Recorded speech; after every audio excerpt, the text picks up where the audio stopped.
It was extraordinary to see how they traced it down to an individual's home. The home was surrounded by law enforcement and helicopters, and they were able to bring her to safety. And not long after, she was in the arms of her parents at a hospital and being transported so she can be checked out. But she is in good health, and we're so grateful for everyone who did an extraordinary job. I got nightmares in my head, I fear thoughts build up until I can't hear.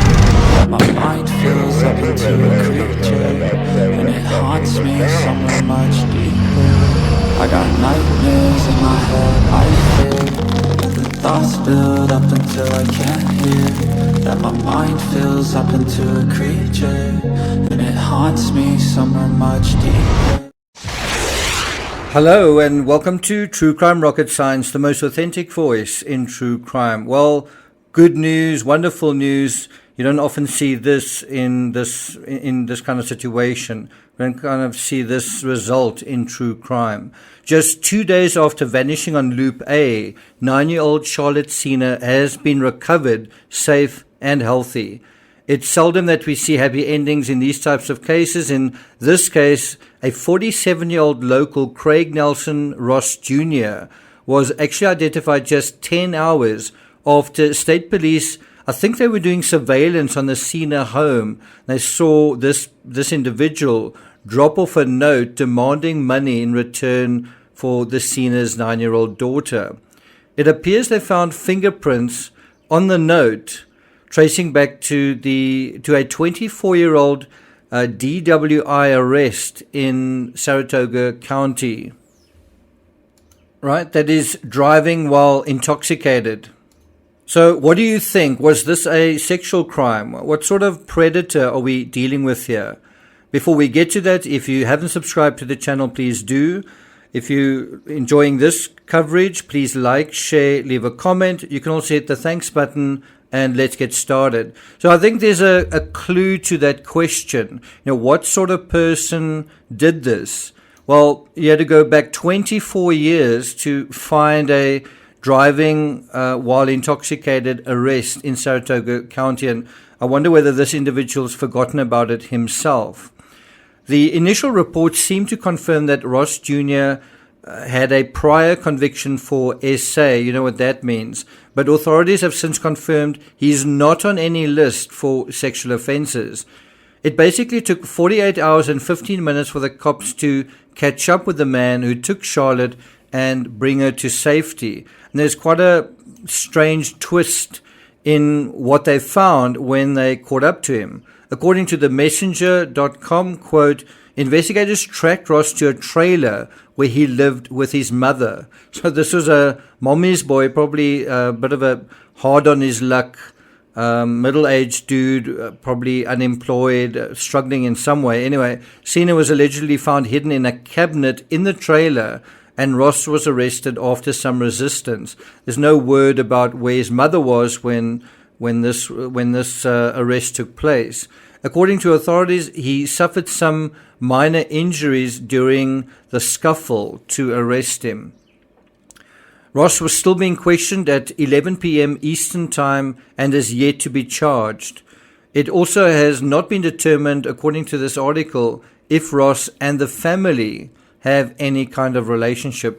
That's quite an interesting comment there. Is there some sort of scheme going on? I suppose that does need to be ascertained, but I find it highly doubtful. I don't think you would alert the media and alert law enforcement to the extent that they did if there was, but certainly that is something that has come up. Anyway, just to be clear, it was actually Ross himself who gave himself away by heading to the Sena home and dropping a note containing his fingerprints. He thought surreptitiously. He thought there would be no evidence on it, and he must have thought, well, there's nothing that's going to link me.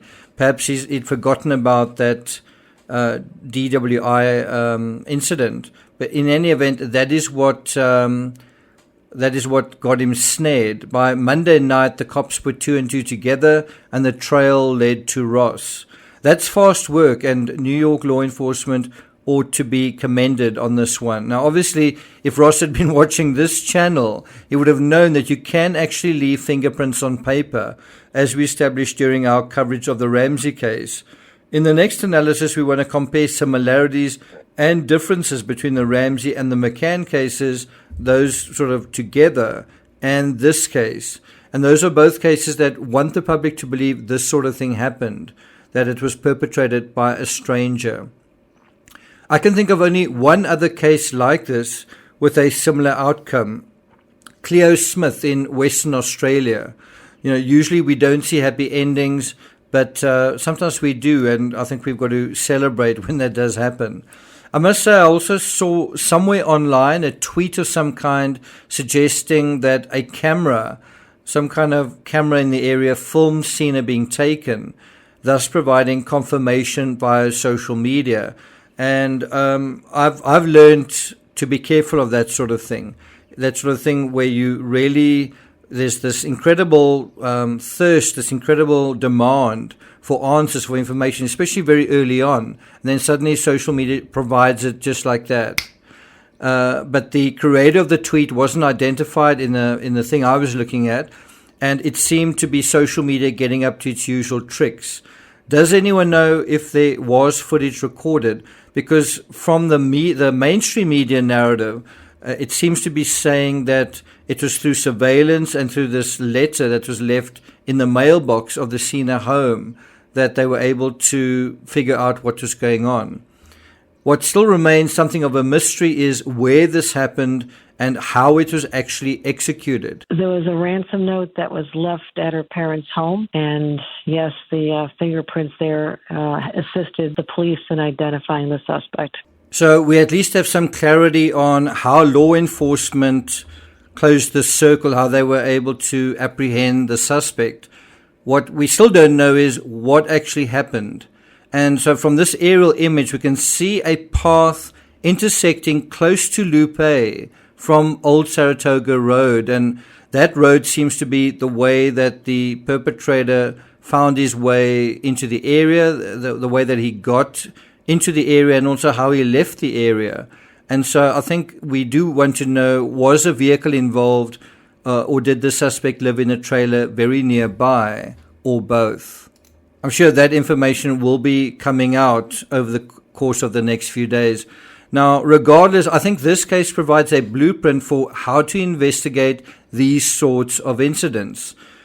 I think it goes without saying that rule number one for parents, raise the alarm ASAP. We know in this case, the parents knew within 15 minutes that something was wrong, and they launched a search themselves. Within half an hour, the alarm was raised. Now, compare that to the Ramsey case and the McCann case, the length of time between something happening and the alarm actually being raised, when the parents were aware of something and when the incident likely happened. There's a big difference. Anyway, rule number 2, get the word out there. Now, I wonder how long it would have taken for Ross Jr.'s mother to figure out there was a kid in the camper cabinet and to realize who she was from the news. And I think if that did happen, I think then her life really would have been hanging in the balance. I think the danger level would really have gone up. One does wonder where was Ross Jr.'s mother at the time? Was she away for the weekend? Was she on holiday? What was going on? In any event, someone has just been given an early Christmas present. Someone gets to live the rest of their lives. Good for her. But unfortunately, so many other children like Charlotte haven't been given that chance. Anyway, we certainly wish her well. Thank you for listening, and I'll see you guys next time.